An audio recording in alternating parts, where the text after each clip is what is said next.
Welcome. In this video I will show you how to record screen on HP 255.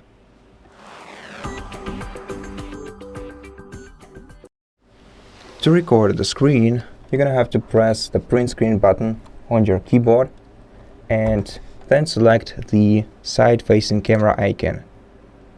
Alternatively, you can use the shortcut of Windows Shift and R, which will open the video recording toolbar immediately. Now once we have it opened, we're gonna have to select the recording area. Now we can use either rectangular area that we're gonna have to create ourselves or a window that we want to capture separately. So let's select rectangle and let's use this crosshair to select an area of the screen that we want to capture. Then once we are ready, we can click start.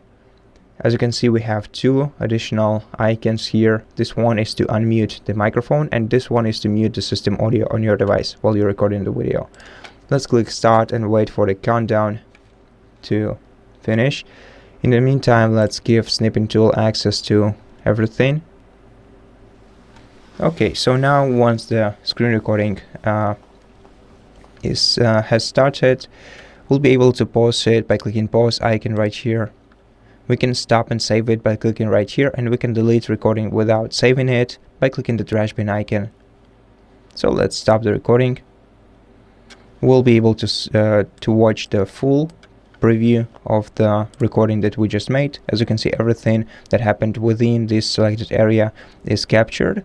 We can trim the video by clicking to trim right here. We can edit the video in Clipchamp by clicking right here, and we can save the new version of the video by clicking save.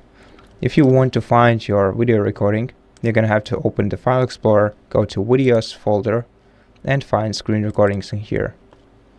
And that's it. Thank you for watching this video. If it helped you, please consider subscribing to our channel, leave us a like and a comment below, and I'll see you in the next one.